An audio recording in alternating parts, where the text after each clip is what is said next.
Perdón, me iba a acostar sin hablarte de Dios. Justo a tiempo. En aquel tiempo dijo Jesús a sus apóstoles: no penséis que he venido a la tierra a sembrar paz.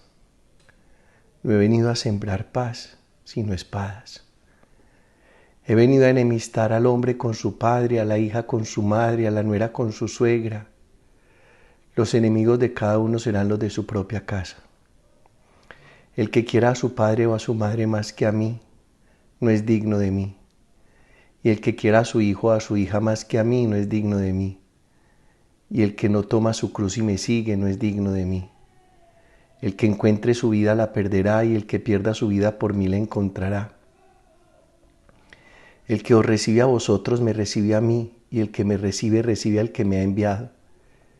El que recibe a un profeta porque es profeta tendrá paga de profeta, y el que recibe a un justo porque es justo tendrá paga de justo. El que dé a beber, aunque no sea más que un vaso de agua fresca, a uno de estos pobrecillos, solo porque es mi discípulo, no perderá su paga, os lo aseguro. Cuando Jesús acabó de dar instrucciones a los 12 discípulos, partió de allí para enseñar y predicar en sus ciudades. Bueno, lo primero que debo decir es que para poder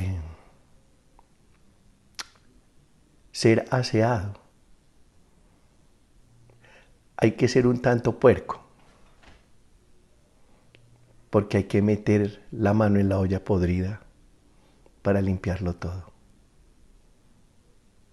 Por eso Jesús dice que no ha venido a traer paz, sino espadas.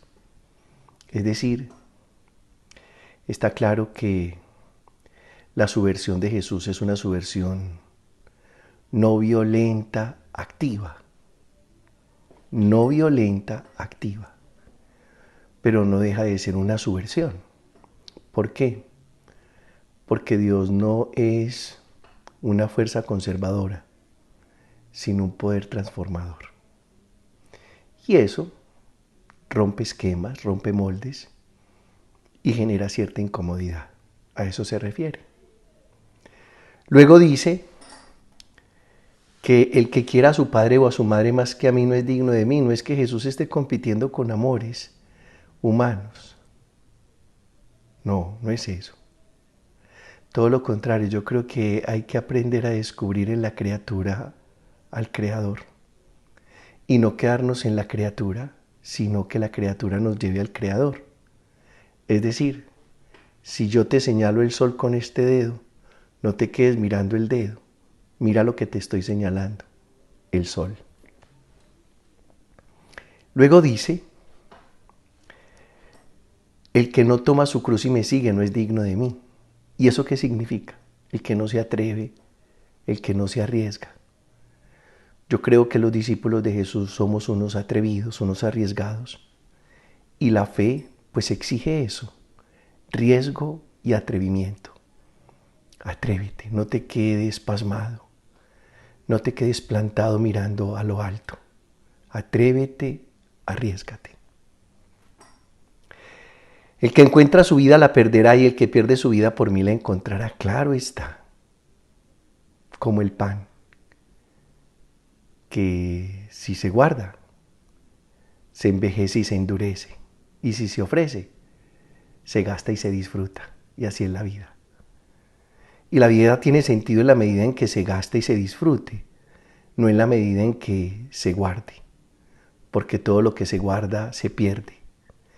Y lo que se pone en función de otros se gana, se conquista, se disfruta. Todo esto está muy interesante. Luego dice, el que os recibe a vosotros me recibe a mí, el que me recibe recibe al que me ha enviado. Y está claro, es tan bonito saber que lo único visible que tenemos de Dios es Jesús. Y lo único visible que tenemos de Jesús es el hermano. Así de sencillo. El Dios invisible se visibiliza en Jesús. Y el Jesús invisible se visibiliza en el otro. Interesante. Luego al final dice, el que dé a beber, aunque sea más que un vaso de agua fresca, a uno de estos pobrecillos, solo porque es mi discípulo, no perderá su paga, os lo aseguro. Y yo digo que todo en la vida tiene su recompensa. Todo. La vida te devolverá de lo que tú has sabido darle. Te bendigo en el Padre, en el Hijo y en el Espíritu Santo. No podía acostarme sin hablar de Dios contigo.